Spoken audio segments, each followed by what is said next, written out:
Welcome back to the 1975 Ford F-250 studio, Falling Forward Studios. I'm your host, Lance Rogers. It's one of my best friends of all time, one of my oldest friends of all time, Mr. Stephen Waters. Hey everybody out there. We gotta talk about our how we became friends. Okay. We were about 5 years old. Yeah.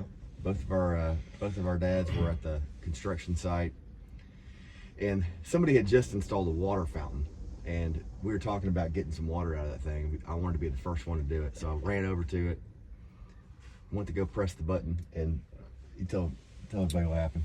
Well, I had this obsession as the egotistical 5-year-old male that I was about being first. You always race everybody, you always beat everybody in arm wrestling, thumb wrestling, contests, whatever. I was obsessed with being first and wanted to win all the time. So, of course, I cheated and cut him off. So I ran in front of him, cut him off, bodied him, started drinking some water. So Lance didn't immediately attack me like he probably should have. He should have probably punched me in the face, which is what I had coming.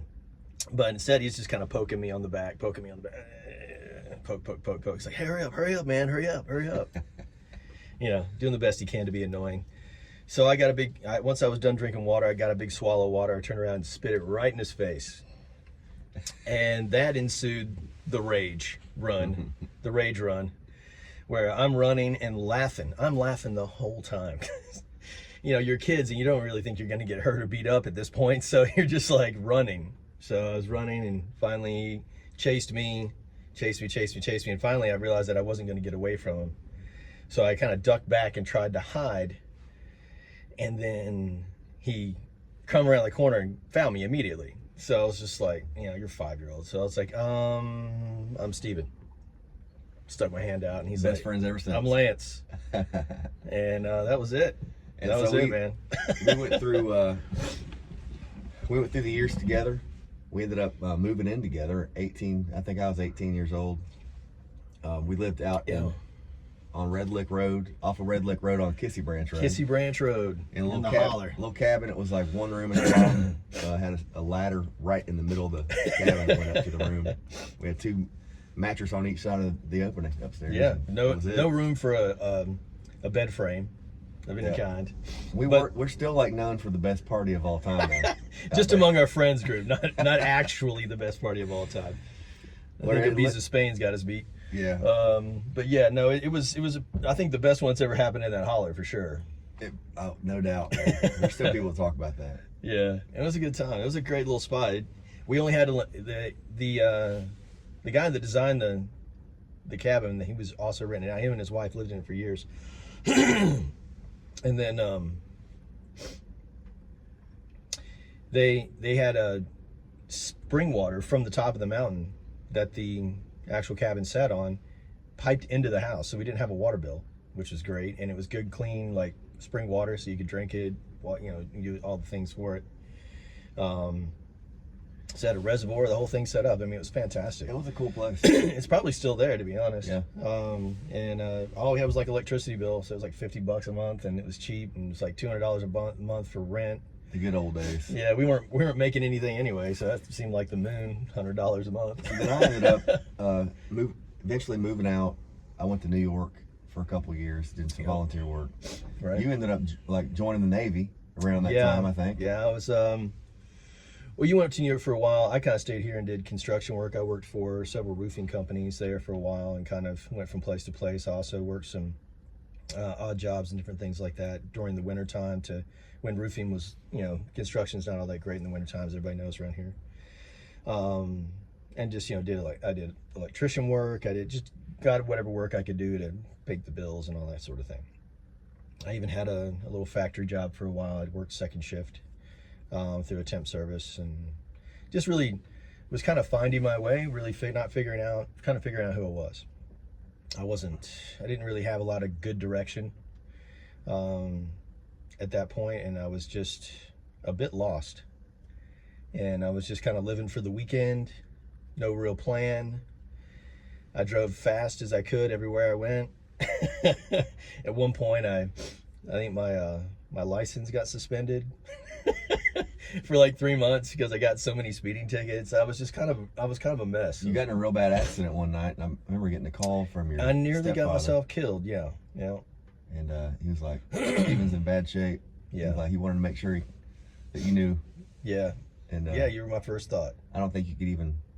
I don't know if you couldn't talk or something. I was concussed. Yeah. So I got a concussion from that accident. That was probably by far top notch, top 5, one of the stupidest things I've ever done. I was driving way too fast on this little skinny ass road, and I wasn't wearing my seatbelt, and I wrecked into I wrapped it around a tree. And I remember getting out of the truck, and then I remember that's all I remember. Just getting out of the truck, and then I blacked out. Next thing I remember, I'm in the back of the ambulance, and they're trauma stripping me, cutting my shirt off. And they asked who I was, and I was able to tell them. And they asked my address, and I told them. And they asked my social security number, and I told them. And then I passed out again. Next thing I know, I woke up in the CT scanner. And I guess the noise woke me up. And then next thing I know, I kind of I'm starting to come to a little better. And then they stitched my nostril back on. Apparently I had no broken bones, no teeth missing. You were driving it was a little red truck, I remember that, but was it a Ford Ranger or S10 or something like that? It was an S10, a little Chevy S10. That S10 saved my life, but apparently I didn't hit as bad as I thought. But the windshield was shattered, the steering wheel was bent in half. I had a bruise across my chest, and I had a hole all the way through my lip here and here. So I have a small scar from that, and then right here, they stitched my nostril back on. So after that was a bit of a wake-up call for me. How did that? So it was a wake-up call. So it was like a very low place you were at that point. Yeah. It was like, how did that event kind of spur you on to the next series of things that happened? Well, I started thinking, I was like, well, I almost died, which I didn't seem to care about for whatever reason. And it kind of gave me some reflection. I didn't really care if I died. Still to this day, I think I don't have a fear of dying. But I was reckless with my life.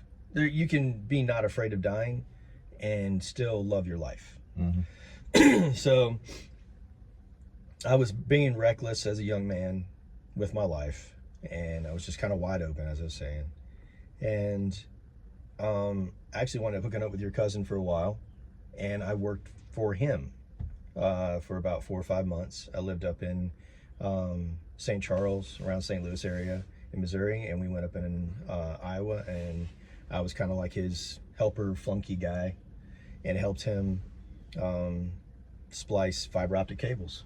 This was the 2000 year. And around that time I came back here. I started doing construction again, doing roofing, kind of getting my life together, just being determined to kind of just not die young and not be a loser. Just like, and that's kind of what I told myself at the time. Not that I was losing so much as I was just figuring it out. And when you don't have a direction, you're kind of chaotic. And especially as a young man, you have a lot of energy, and you don't have a direction, you don't have a purpose, you don't know who you are, you're still trying to figure it out.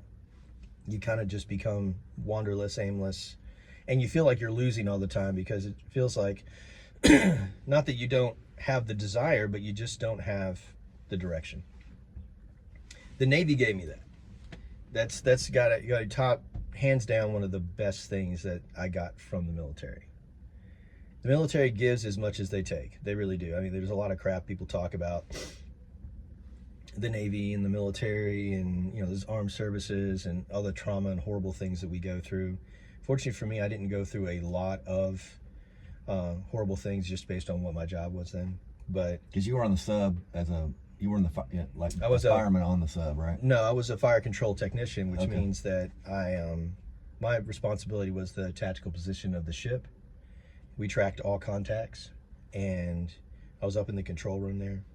And my job was the launching and loading, offloading of all weapons.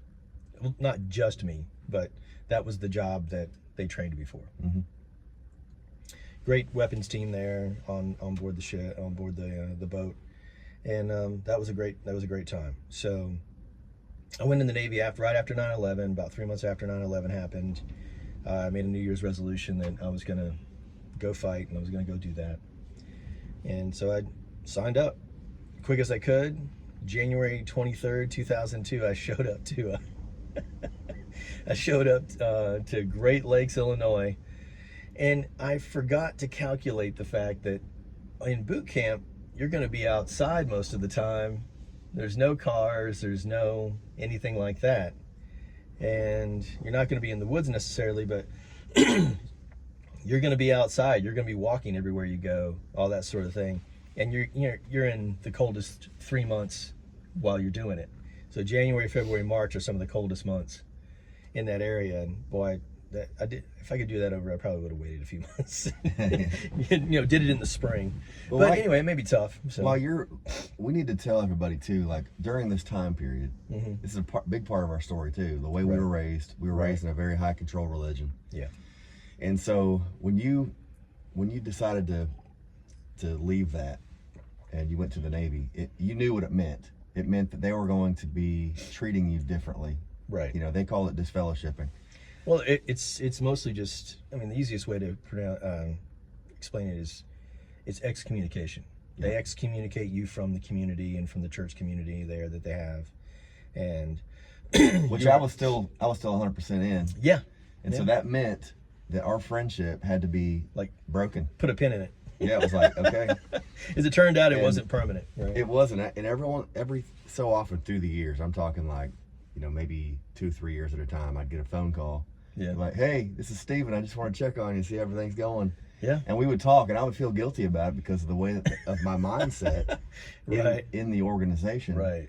We were not allowed to do that. We were not supposed to communicate with anybody that was disfellowshipped or excommunicated. And so all that fear and no danger. It was, man. And so years later, I decided that it wasn't what I wanted either, and we reconnected through the years. Mm-hmm. We actually, on the show one time, I was thinking about the first cigar that I ever had.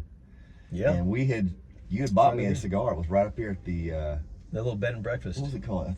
I forgot what the name of the bed and breakfast, but it's fantastic. It's right there on Main Street. But there was a little back lovely lady porch. Yeah, there was a little back porch with like a pergola over top, and he's like, "Man, I got this cigar." And I felt guilty because we weren't supposed to smoke either, and so I was like, "Man, I don't know." And then the more we talked, it was like, "Yeah, let's just split it." So we cut the cigar right down the middle. Yeah, and we both smoked on that cigar. Yeah. But that was the first. We had a lot of talk. We had a lot of talk. It was like we sat there for like 2.5 hours, 3 hours, I think, and just talked and talked and talked and talked.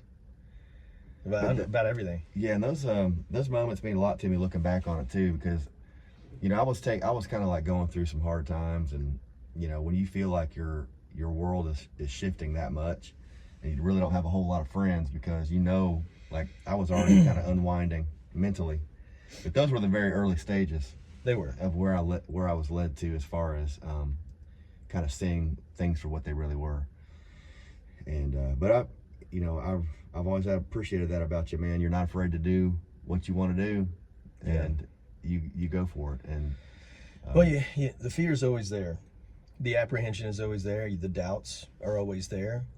Sometimes it's as simple as telling your own mind to shut up. Just be quiet. I'm doing this. We're doing this. We're doing this together. There's always that person in the back of your head, like a Jiminy Cricket, or that ego, or maybe the stories you've been telling yourself because of your raising or your conditioning or whatever it might be out there.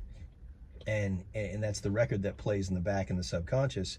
And if you ever wonder why you keep attracting things in your life that you say that you don't want, it's because when you say you don't want something, one, you're focusing on what you don't want. It's like saying, well, I don't want to have a car accident today. Wrong thing to say. I want to say, I'm having a safe drive. I'm going to have a safe drive today. I am going to have a safe drive. So that, what you put out comes back. And there's a whole different scientific thing about how the entire world is based on a frequency and vibration and string theory and just all that kind of stuff that I don't fully understand. But I do understand that the application I do understand the operator part of it because we've all been doing it our whole lives. If we speak something into existence and we believe that it will happen and we never let go of it or get discouraged and just hold that, that energy around it, then it'll just show up and when you least expect it. Usually for me, now I don't know how it works for other people. Other people, it's quick and fast and easy. Other people, it never happens. I'm like, these people have been doing everything you're supposed to do and it just never shows up and I don't know what they're doing. Like the law of attraction. Right. Law of attraction. What I do is I kind of focus on what I want. I see it happening visually. I'm very good at like an imagination style mind. And then at the end, I literally just release an attachment to the goal, the dream. I don't have any attachment to how it's going to turn out, where it'll go, how it'll do it. I just say, if it's going to be happy, healthy, and safe, I'm all for it. It's just got to happen happy, healthy, and safely. And sometimes we grab hold of a goal or something we want so bad in life to happen. And, it can be that case of like, be careful what you wish for. Right. We may get that, but it may cause a lot of injury and pain along the way to get it. And it's like, it's better just to let things happen instead of trying to force it. Yeah, whenever you try to force something, there's always a price to be paid. Force, just think about anything in your life. Anytime you try to force something, you usually wind up breaking it. Mm-hmm. Like with construction work and with like trying to fix something or trying to repair something or just putting together IKEA furniture or whatever it might be. If you try to force it when it doesn't work, you will break it, promise you. Or you'll strip it out, and then you got to redo the whole thing. You got to start all over again. Yeah. So that's just a small example of kind of how the universe works, and a very rudimentary way that everybody can kind of relate to. But the thing with fear is, I've heard many people say fear is not real, and some people are like, oh, this guy's nuts, or the person that's saying it, they'll say that about them. And fear really isn't real. Fear is totally in your head. It truly is. It is in your mind. It is your attachment to the outcome and being afraid that it's not going to get there, that you're losing the belief that it's not going to happen. Having a lack of faith in yourself, having a lack of faith in the situation, having a lack of faith, that the universe will bring it on, or God, or however you break the title for that.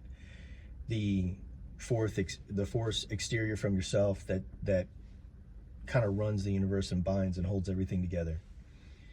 However you want to see it. But the point is, the universe, I tell my son this, I tell other people this, that they ask me for advice about how do you deal with fires and how do you deal with being a firefighter and how do you deal with being a paramedic and firefighter. I mean, like that shit's scary, man. I was like, yeah, it's dangerous, but it's not scary. It's dangerous. Fear is thinking that I'm not going to get that fire out. Fear is thinking I'm not going to get those people out if I can. I'm not going to do everything I can to get that done. Well, I am going to do everything that I can to get that done. And then every single day I'm going to train, and I'm going to bring on knowledge, and I'm going to practice, and I'm going to do everything in my power to prepare for that moment, to honor the promise that I made myself that this is what we're going to do. Me and my brothers and sisters are going to do what we can to get you out of that dangerous situation. But fear doesn't really factor in once the adrenaline kicks in. Fear comes later. Fear comes later when you start analyzing the whole thing, or fear comes before. But when you're in the moment, the fear doesn't really factor in. It just, you've made a promise to yourself and to the people around you and to this community that you're going to go in and you're going to help them as everything you can. And the thing is, you can't be attached to the fact that somehow you're Superman and you can bring people back from the dead always, or you can keep people from getting injured, suffered, or burned. You can't always do that. And sometimes young firefighters get wrapped around the axle about that. They're like, oh, that person got burned, or that person got hurt, or they had their lungs scorched, and we didn't do. If we had just got here sooner, if we had just got, if, and they get wrapped around. I did as a young man. I did that too. And you beat yourself up, and it's just completely in your head. It's completely imaginary. It's really not real. You are getting there as fast as you can. You wouldn't be in that truck if you didn't care. Mm-hmm. So that's just, there's always a you different telling way yourself that to view it. you're somehow, you can impose upon someone else's free will. That's the thing that people kind of get. They're like, oh, well, I said this and I wanted this and I did this, and as like, well, we start picking it apart, and I started looking through how they're doing it and the processes, and how are you blocking yourself? Do you really believe it's going to happen? Like, oh, I want $1 million, and then you're like, really, it's not going to happen. It's not coming. It's not coming. Mm-hmm. And the $1 million may come another way. The $1 million may come through the lottery, but may come through, may come over the process of 10 years or 20 years. And it may be that the $1 million goes to your family after your life insurance policy. Yeah, it kicks in. So be careful about what you wish for, right? So, happy, healthy, and safely is always nice to preface anything that you're trying to push out. That's why it's important not to want it so bad that you sacrifice things that may eventually open up a door that gets you to whatever you want. Right. So that's why it's important to imagine things happening in your life, imagining the life that you want, and just lay back and let it happen. Put the work in. Like you said, you're putting the work in to be a paramedic, fireman, so that in the moment, you don't even have to think. It's just automatic. And I'm not wishing anybody's house catch on fire. I'm not wishing anybody have any kind of medical issue that I have to show up. There's been there's been shifts where, I'm at a slow station and the, stars line up and we don't have a call. That I'm just as happy about that as when I actually get to do a call. Mm-hmm. Or do several calls. Or if you had a busy day. Now, busy days are more exhausting, and sometimes we get sleep deprivation and we might complain about it. But just to ourselves, and we're not complaining to the community, and we won't complain. We'll complain to each other. It's like, man, it's like another call. I'm so tired. And that's a reality that, we are human. We're not super people. We just do the best we can. However, it just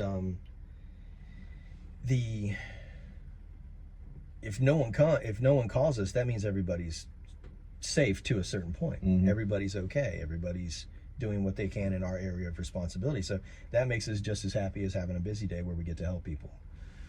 So with you, we talked about your us, being friends, growing up together, and your process going, working and then joining the Navy. Now you're fireman, paramedic. Right. What are some things that you've got coming up, or hopes and dreams, like places you want to be in the next 5-10 years? Yeah, there's a lot there.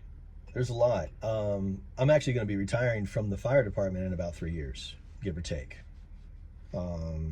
It might be 4, but more than likely it's going to be around 3. So I've been a firefighter and a paramedic for 17 years. I've been with the federal fire department. So I'll be 50 at that time in 3 years. So, honestly, on the floor, firefighting, for most people, that's a young man's game. Like getting up, sleep deprivation, fighting fires, running medical calls into the night, that sort of thing. Just, moving to different stations, constantly on the go, working sometimes 72 hours straight, and sleeping at the station away from family and things like that. My family's made enough sacrifices over the years with the Navy and with firefighting. It's time I spent more time with them. It's time I started really focusing and developing those relationships even more, and cultivating them more, and getting more, putting more energy towards that. The goal for me after 3 years of getting out is I will probably work some sort of job. I'm hoping to get maybe like a teaching or a consulting job, or just like an inspection code job where I can kind of go around and do that. And I'm hoping that it gives me the maximum amount of freedom. Mm-hmm. I'm used to working about 72 hours a week and being away for 24 to 48 hours at a time.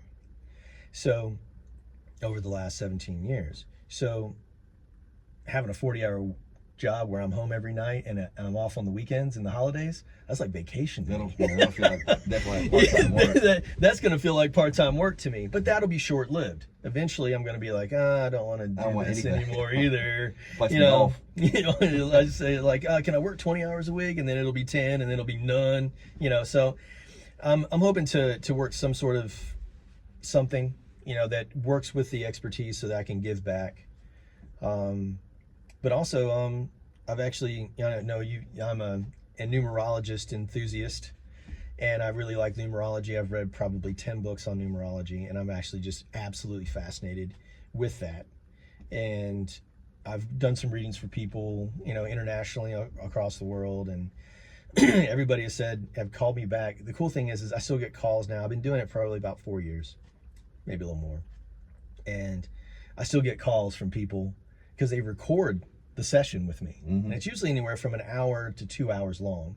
I do a whole divine triangle, do the whole setup, and I'll get calls from them. They're like, hey, it happened just how you said it was going to happen. Yeah. I was like, it's your plan, man. It was your plan. I was just telling you about how your plan's going to go, because they forget about it.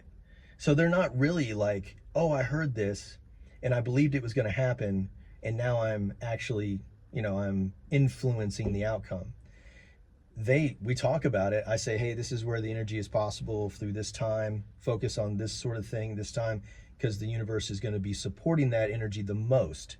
It's not that you don't have free will and you can do whatever you want, but this is how you can kind of work with your environment and work with the energy that's in your environment and what you're putting out.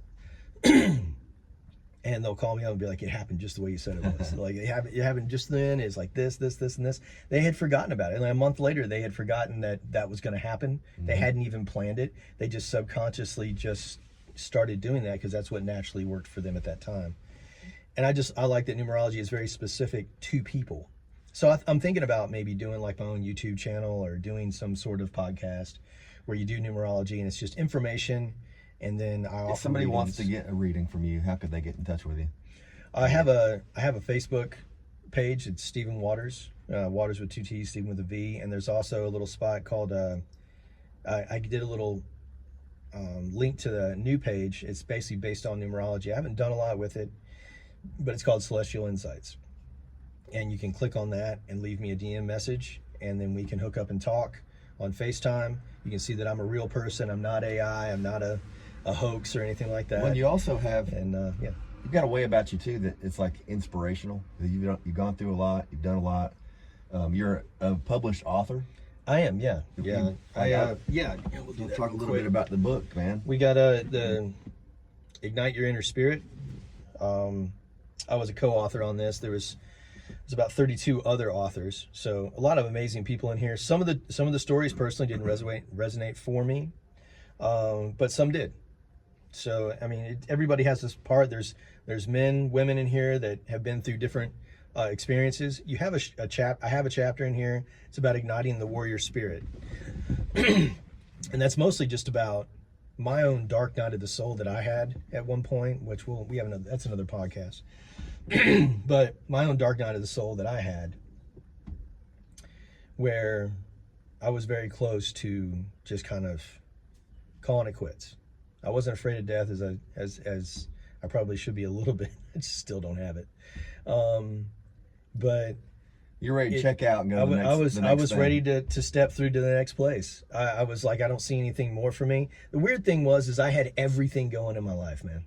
I had a purpose, I had a great job, I had kids, I had a beautiful home down by the bay, little condo, I had brand new truck in the driveway, a job that gave me purpose, and honestly, and everything a 30-something young man would want. I had been very successful in my life. I kept hammering, I kept moving forward, but I hadn't done any sort of reflection. I didn't have a meditation practice, I didn't have a prayer practice, I didn't have anything. I didn't reflect. I was just all doing, no thinking. I was just do, and the only thing I would think about is what I was going to do next. Mm-hmm. So that sort of thinking is extremely productive.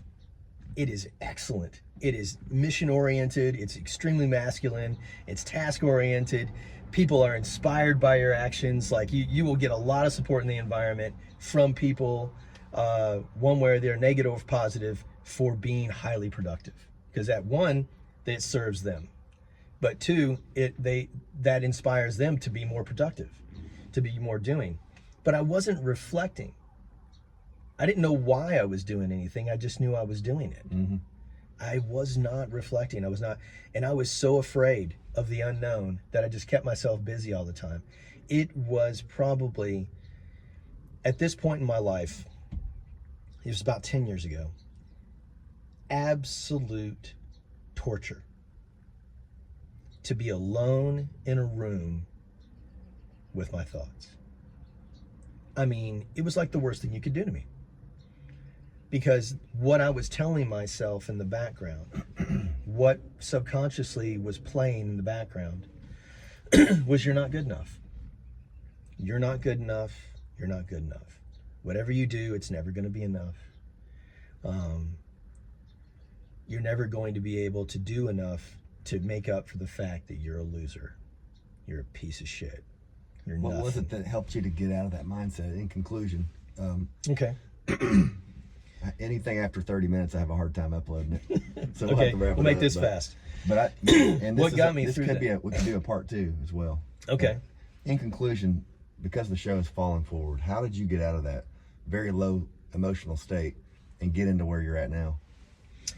I That's a big- turned to the one thing that was the only unconditional love in my life, and I turned to my children.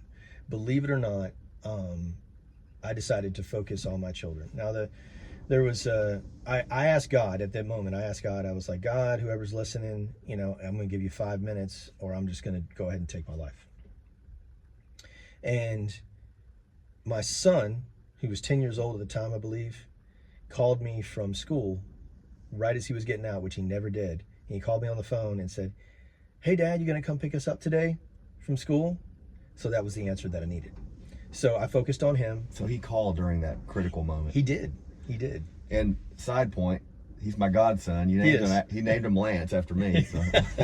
Well, best guy. I And know. he's a great dude. Yeah. He's a really great kid. Like he's a better man at 18 than I was at 18. He really is. football player for Yeah. Gardner Webb. He plays Gardner Wood football. He's on the roster there playing wide receiver. He got redshirted this year, so he didn't get to play a lot, got a lot of playing time, but he did well.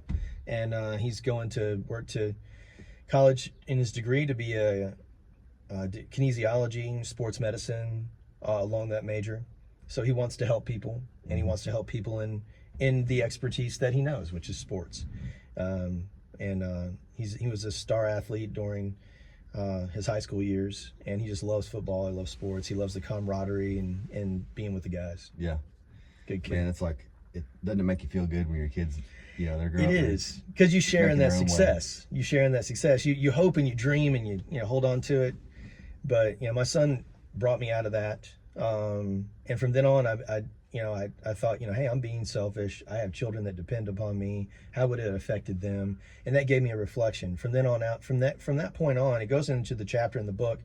The next day I went to work, and I had a fellow brother firefighter hand me a book called The Secret. And I read that thing cover to cover in like 45 minutes. I never read it so fast all my life. And you sent that to me. I sent it to you when you were in a low point. Yep. And that fixed it. Like that book shifted my mindset. I must have read it over a couple of times, and then there's actually a Netflix version of that book, and that it's really great. And some of it will resonate with you, some of it won't. But you can't get around the fact that it's basically revealing to you around you what's already happening, it's all about the law of attraction. But honestly, as far as like law of attraction and kindergarten, it's like kindergarten. It's like book 1, ABCs of how to attract something in your life, and just making you aware that you are in control of your life. Once I realized that I was in control of my life, and I believe that, I became hyper aware of everything that I was doing, everything that I was thinking, and I believed that I could change it. I believed that I could adjust it. And once I had that, it was all downhill, man. Yeah. It was just flying forward. I love it. Failing forward. Failing forward. And you were actually the guy that kind of helped me coin that term. I forget, it was like on Facebook, and I talked about this platform, and Yeah. coming up with ideas for the name. Yeah. And I was like, call it failing forward word. failing forward. Yeah. And there was another. There was a couple of people that jumped in there. I don't know if I'm pronouncing her name right, but Chinoa. I don't know. I don't know, but I do remember that she had several an idea too of like changing the last word to Ford, FOR apostrophe D for like. It was brilliant because now it's like it is original. It is original. It's great, man.